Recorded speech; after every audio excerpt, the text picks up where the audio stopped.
जल्दी जल्दी मैं चांद पे पहुंच जाऊं, जल्दी जल्दी मैं चांद पे पहुंच जाऊं।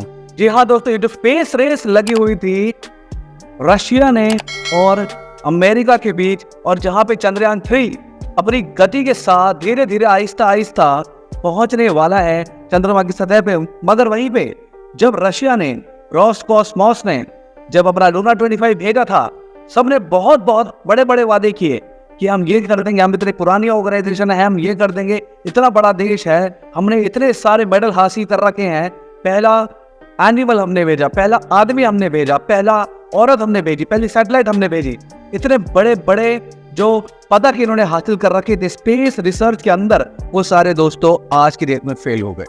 लूना 25 क्रैश हो गया और चंद्रमा के पहले जाने वाला लूना 25 कि वो चंद्रमा की सतह पे पहुंच जाएगा और रिसर्च करेगा, चंद्रयान 3 से पहले वो फेल हो चुका है।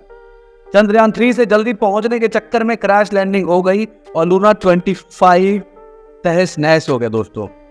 दोस्तों आज की वीडियो इसी बारे में है कि क्या क्या गलती की रोसकॉस्मोस ने और चंद्रयान 3 ने क्या गलतियां नहीं की, उन्होंने क्या सबक लिया और किन किन चीजों पे फूक फूक के कदम रखे, जिसकी वजह से चंद्रयान 3 अभी तक सफलतापूर्वक आगे बढ़ रहा है। और उम्मीद है सारे भारतवासियों को, और अब तो पूरी दुनिया को ही विश्वास हो गया है कि चंद्रयान 3 सफलतापूर्वक लैंड कर जाएगा। मगर दोस्तों रशिया ने जो गलतियां की, पुतिन ने जो गलतियां की, वो आपको बताएंगे इस वीडियो में, एंड तक जरूर बने रहना क्योंकि आप कोई चीज मिस ना कर दे। दोस्तों रोसकॉस्मोस ने पब्लिकली इतना नहीं बताया था, जानकारी नहीं बताई थी कि वो अपना लूना 25 कैसे कैसे लॉन्च कर रहा है, उसके स्टेप्स क्या हैं, कितने मॉड्यूल्स हैं। जैसे आपने हमारे भी वीडियोस देखी होंगी चंद्रयान के बारे में, हमने आपको एक एक चीज बताई थी क्योंकि दोस्तों वो मौजूद थी, इसरो ने खुद एक एक चीज लाइव की थी, पब्लिकली डिस्क्लोज किया था कि कैसे कैसे वो अपने चंद्रयान 3 को चांद की सतह पे पहुंचा रहा है, कितने स्टेप्स हैं, कितना टाइम लगेगा और कितने मॉड्यूल्स हैं, कितने इक्विपमेंट है, ये सारी चीजें बताई थी। लेकिन दोस्तों रोसकॉस्मोस ने डिस्क्लोज ही नहीं किया, बहुत ही सीमित जानकारी वो दुनिया को बता रहा था। न जाने क्यों, वो नहीं चाहता था सबको मालूम पड़े कि उसके पास क्या टेक्नोलॉजी है, या फिर शायद वो खुद ही श्योर नहीं था क्योंकि इतने सालों के बाद वो चंद्रमा की तरफ उसने रुख किया है, तो शायद उसको भी मालूम हो कि वो सफलता या असफलता दोनों के बीच में ढूंढ रहा था। और दोस्तों बहुत अफसोस के साथ कहना पड़ रहा है कि उसे असफलता हाथ लगी। दोस्तों हुआ क्या, एक्चुअली में क्या गलती कर दी उसने? दोस्तों भारत ने सब कुछ डिस्क्लोज किया, उसने बताया क्या क्या था, लेकिन ध्यान से सुनना इस बात को। विराट रशियन प्रोग्राम तहस नहस हो गया लूना 25 की कुछ गलतियों की वजह से। 19 अगस्त 2 कुछ मिनट पे मॉस्को के टाइम पे, यानी अराउंड 3 बजे से थोड़ा समय पहले, यानी कि अगर भारत के टाइम के हिसाब से बात करें तो शाम के 5:30 बजे 19 अगस्त को, क्योंकि हम 2.5 घंटा जो है रशिया के टाइम से आगे चलते हैं। दोस्तों एक इम्पल्स आता है कि प्री लैंडिंग ऑर्बिट में डाल दो लूना 25 को। क्यों? क्योंकि ऐसी जानकारी मिली उनको कि लूना 25 सफलतापूर्वक आगे बढ़ रहा है, तेज है, बहुत तेज है। जो हमें उस 40 दिन लग गए चंद्रयान 3 को पहुंचाने में, उसने वही 5 दिन में कर दिया। वो फटाफट पृथ्वी से निकलते ही कहाँ पहुंच गया? लूनर ऑर्बिट में पहुंच गया, लूनर ऑर्बिट इंसर्शन कर ली, लेकिन वो अचानक गायब हो गया। जब दोस्तों 18 किलोमीटर बाय 100 किलोमीटर की परिधि में वो आ जाता है, तो 18 किलोमीटर की हाइट से वो लैंड होने के लिए तैयार था कि मुझे लैंड करा दो भैया। लेकिन क्यों? उसके अंदर वो एआई मौजूद नहीं थी जो चंद्रयान 3 के अंदर थी कि वो ऑटोमेटिकली अपने सारे काम कर ले, इसलिए उसको रोसकॉस्मोस के सेंटर से ही ऑपरेट करना पड़ता लैंडिंग कराने के लिए। दोस्तों साइंटिस्ट ने बटन दबा दिया लैंडिंग के लिए, बट रिएक्ट ही नहीं किया उसने। हाँ दोस्तों, रोसकॉस्मोस के बटन दबाने के बाद भी लूना 25 ने रिएक्ट ही नहीं किया, और जब रिएक्ट किया तो 40 सेकंड बीत चुके थे, यानी 40 सेकंड की डिले से उसको सिग्नल पहुंचा। और दोस्तों उसने इंजन को लेट शुरू किया, यानी कि अपनी बूस्टिंग लेट शुरू की, अपनी रुख बदलने के लिए जो से इंजन को बूस्ट करना पड़ता है, लेट शुरू किया।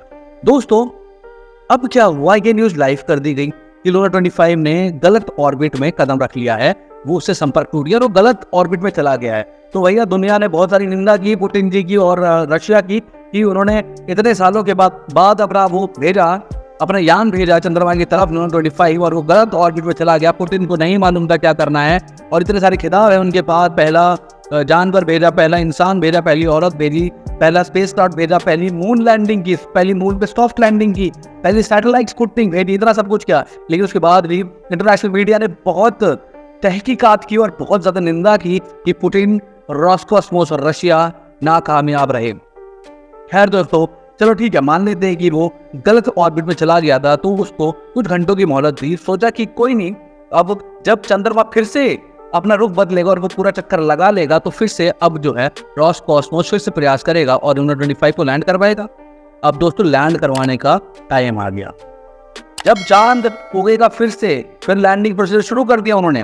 रोसकॉस्मोस ने अपना कम्युनिकेशन टूट गया, ऐसा बताया कि लूना 25 से उनके संपर्क टूट गए। अब ये हुआ कैसे?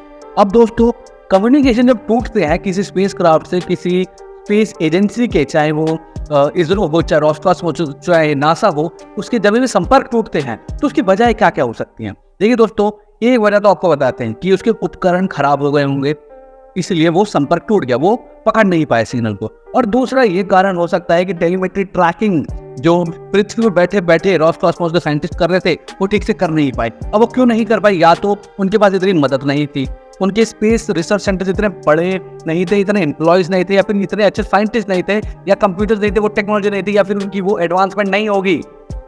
एक तो ये होगी वजह। दो वजह बता दी। पहला कि कोई टेक्निकली खराबी होगी इक्विपमेंट के अंदर, जो कि इनका लूना 25 हवा में उड़ रहा था चंद्रमा की ऑर्बिट के अंदर। दूसरा, टेलीमेट्री ट्रैकिंग में गड़बड़ हो सकती है कि ट्रैक नहीं कर पाए साइंटिस्ट। और तीसरी गलती ये हो सकती है दोस्तों कि जो बाकी देश हैं उन्होंने इनकी हेल्प करने से मना कर दिया। क्योंकि दोस्तों आप इस बात को समझिए कि चंद्रमा गोल है, वो घूम रहा है पृथ्वी के राउंड। तो पृथ्वी में जब एक साइड ऑफ अर्थ पे जब सन निकला होता है, तभी ऑपोजिट साइड पे मून होता है, वहां पे रात्रि होती है। और वहीं जब एक साइड पे फिर से दिन निकलता है तो दूसरी तरफ रात हो जाती है। तो अगर रशिया की तरफ दिन है तो वो चंद्रमा की सारी हलचल को पता नहीं लगा सकते, तब उसे दूसरी कंट्रीज की हेल्प लेनी पड़ती है कि भैया हमारी हेल्प कर दो। लेकिन रशिया के इतने संबंध अच्छे नहीं है बाकी देशों से, और यूक्रेन वॉर के बाद तो और खराब हो गई यूरोपियन कंट्रीज के साथ और भी देशों के साथ। तो दोस्तों वहां पे इधरों को बहुत हेल्प मिली और देशों ने हमारी मदद की, क्योंकि हमने भी उनकी बहुत मदद की है, चाहे उनकी सैटेलाइट लॉन्च करानी हो, चाहे कोई भी काम कराना हो, चाहे कोई एडवांसमेंट देनी हो, 5G टेक्नोलॉजी देनी हो, या कुछ भी करना हो। तो दोस्तों ये सारे पैरामीटर्स जो है गलत साबित हो गए। अब एक्चुअल पैरामीटर्स जो भेजे गए थे लूना 25 को, वो ठीक से उन पैरामीटर्स पे उतरा ही नहीं। उसने गलत पैरामीटर्स पे इंजन फायर करके गलत ऑर्बिट पे चला गया और इतनी ग्रेविटी के पास चला गया कि मून की ग्रेविटी उसे खींच लिया और वो गिरता ही चला गया और उसके सॉफ्टवेयर में एरर आ गया और वो चंद्रमा की सतह से टकरा गया। दोस्तों अब वहां पे रशिया के अंदर स्पेशल इंटर डिपार्टमेंटल कमीशन बिठाई गई है पता लगाने के लिए कि एग्जैक्ट कॉजेस क्या क्या है। दोस्तों आपको क्या लगता है कि क्या गड़बड़ रही होगी? ये कोई बहुत बड़ा स्कैम है? स्पेस रेस शुरू की लेकिन स्पेस रेस खत्म भी बड़ी जल्दी हो गई। दोस्तों अपनी राय कमेंट बॉक्स में जरूर बताना। अगर आप भी सच्चे हिंदुस्तानी हैं, भारतीय हैं, तो कमेंट बॉक्स में जय हिंद और चंद्रमा पे चंद्रयान 3 सफलतापूर्वक लैंड होगा ये जरूर लिखना। और इस वीडियो को ज्यादा से ज्यादा शेयर कीजिए अपने दोस्तों के साथ, फ्रेंड्स के साथ, फैमिली के साथ, और फेसबुक, ट्विटर, इंस्टाग्राम पे भी शेयर कीजिए ताकि सबको मालूम पड़े कि भारत कितना महान देश है। धन्यवाद दोस्तों।